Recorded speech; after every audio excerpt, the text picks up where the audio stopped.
부하 직원이나 후배도 당신에게 중요한 응원군입니다.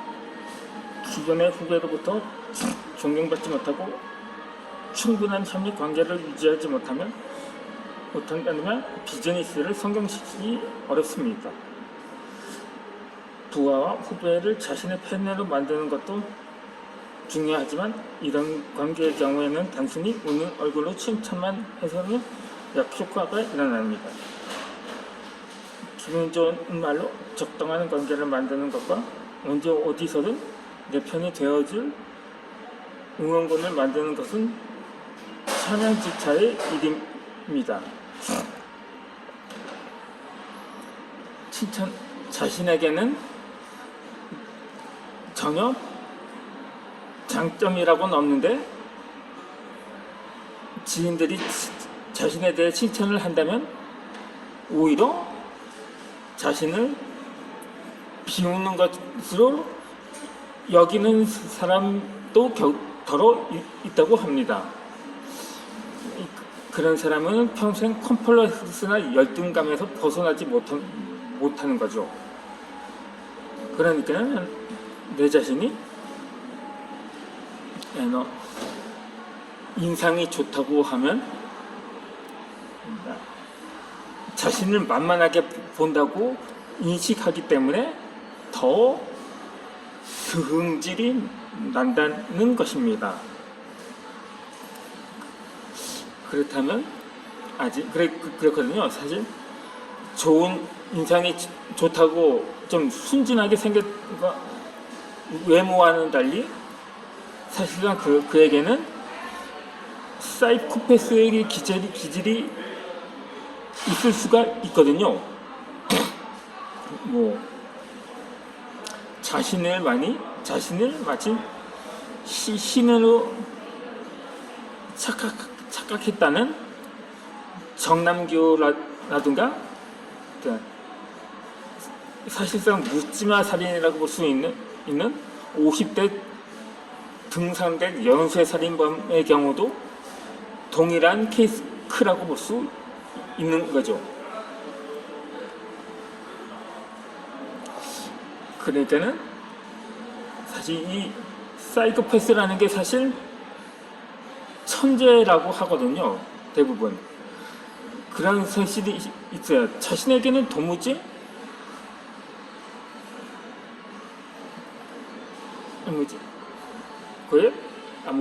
단점이 없는 게 단점이라고 평가하는 사람도 있는 것처럼, 그러니까 선천적으로 달변가라든가 노래도 잘하고 춤도 잘 추고 외모는 말할 것도 없고 또 IQ도 세 자릿수가 아니고 거의 4자릿수라고 봐도 손색이 없을 정도의 똑똑한 사람인 경우 자기 자신이 마치 신인 양 착각을 하는 경우가 있다는 거죠. 그러다 보니까 역사 인물에도 그런 사례가 많았거든요. 특히 성경의 경우는 헤롯 왕의 사례가 그러한 경우였고요. 네로가 아니라 헤롯이라고, 그때 이스라엘 완전히 멸망당하기 직전에 유대 사회에 한 분봉왕이라는 제도가 있었거든요. 당시 로마 식민지였었는데 완전히 그 성이 회파되면서 그 나라 자체가 완전히 사라지기 전에 존재했던 그런 제도가 있었습니다. 그러다 보니까 그 헤롯이 얼마나 연설을 잘하든지 그렇게 아마 일본인이 그거 같으면 이렇게 말했을지도 모르거든요. 헤롯은 사람이 아닙니다. 이렇게 라고 말입니다. 그러다 보니까 사실상 역사에 우리가 왕들 중에선 자신을 신격화한 사례가 많았거든요. 근대에 들어서도 바로 윗동네에서 아직까지도 존재하고 있죠.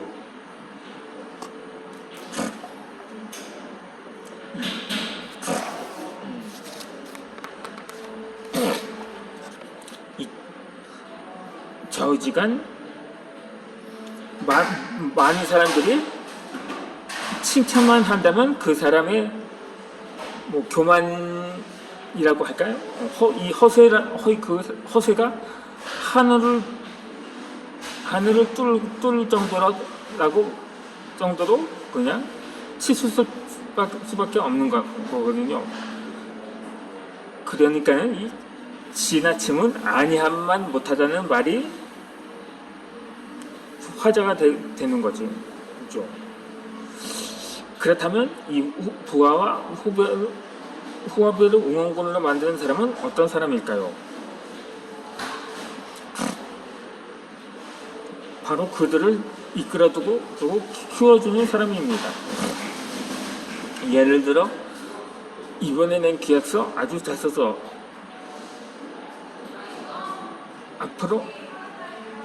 앞으로도 열심히 해봐 라는 말을 들은 부하의 동기부여 의식은 높아질 수 있을 것입니다.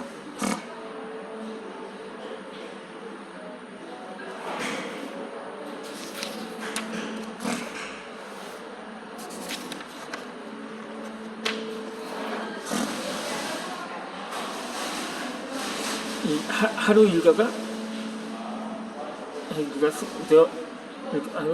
되어버린 습관은 바꿔 말하면 자신과의 약속입니다. 자신을 컨트롤하기 위한 부침과 같은 거죠. 예를 들어 당신이 사회인이라면 몸가짐을 단정히 한다는 암묵적인 규칙을 지키기 위해 다른 사람이 시키지 않아도 자고 일어나 헝클어진 머리를 정리하고 샤워를 하는 외출하는 이들을 습관처럼 하게 됩니다.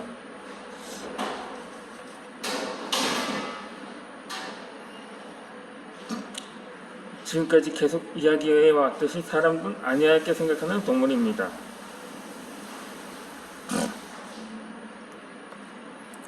무의식 중에 흘려보냈던 인상을 조금만 달리하면 생활에 명확한 변화가 일어납니다.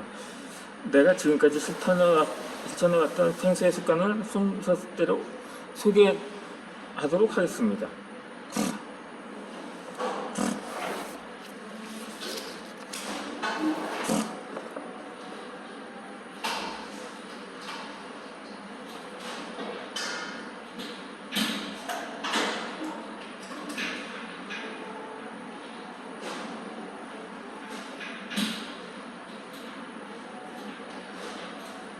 제가 칭찬에 대해서 설명을 드렸는데 반면에 너무 그 사람을 비난만 한다면 오히려 주눅이 들어서 나는 이런 사람이 이 정도밖에 안 되는 놈인가 보다 라고 자책하기 십상입니다. 그래 보니까는 사람은 적당한 칭찬과 적당한 비판도 필요한 게 인간 사회이기 때문입니다. 인간 사회인 것입니다. 그래서 그때도 유희처럼 그렇다면 그 사람이 나중에 복수심을 키워서 야 오냐 너희들보다 내가 더 높은 지위를 얻어서 너희들을 당한 만큼 아니 그 이상으로 짓밟아 주겠다고 벼르는 사람도 더러 있더라고요. 그러다 보니까 자칫 그것은 악순환이 되면서 사실 사람이 사는 사회가 아니라 마치 짐승들이 약육강식의 먹이 사슬을 서술로 이어지는 그야말로 조지 오웰의 동물 농장처럼 될 수 있다는 거죠. 이렇게 해서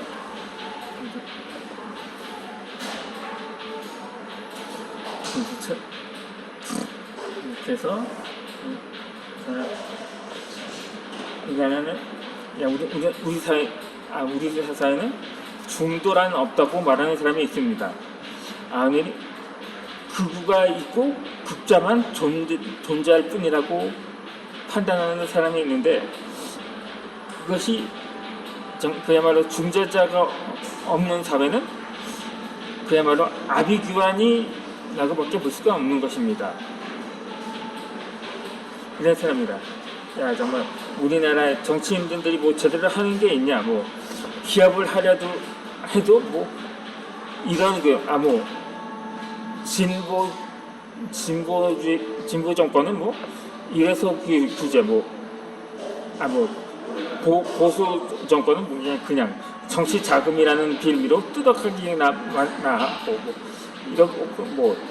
짝짝짝짝짝 이렇게 많은 말들이 많다 보니까 왜 정치인이 없고 그냥 국민들이 알아서 하면 어떨까 하는 생각도 더러 있을 것입니다. 반면에 만약에 정치가 없다면, 입법이 없다면 이 인간 사회는 그야말로 아비규환이 될 수 있다고 말할 수도 있을 것입니다. 성경에서 보면 이스라엘 역사에서 왕정제도가 없었던 시절이 있었거든요. 대신에 이 사사 시대라고 하는데, 우리나라로 치면은 고려 시대에 무신 정권, 일본의 막부 정권이 있었던 것처럼 그냥 이스라엘도 사사가 사실상 국정을 좌우하는 직군으로 나오는데, 그러다 보니까는 이스라엘 민족들은 완전히 방탕한 생활을 하고 있었던 거죠. 그러다 보니까는 많은 사람들이 그때서야 왕이 있으면 좋겠다고 말해서 그렇게 부르짖은 결과 이후로 이스라엘에서 여러 나라들과 마찬가지로 왕정 제도를 실시했다는 전설이 있는 거죠. 그렇게 해서 오늘날은 민주공화국으로 또 약간 어떻게 보면 국민이 주인이라는 그럴듯한 말로 지금 시대가 20세기부터인데 국가별로 그렇게 탄생이 되었는데, 그러다 보니까 적자는 또 부조리가 없지 않거든요.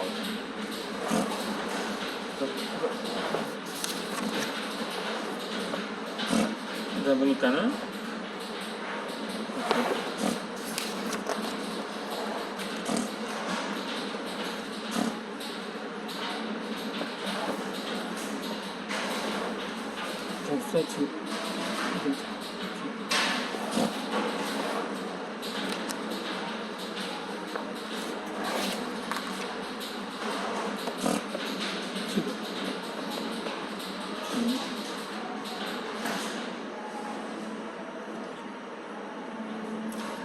이제 여기서 그렇게 해서 동기부여가 되는데 이제 이어서 영상을 올려드리도록 하겠습니다.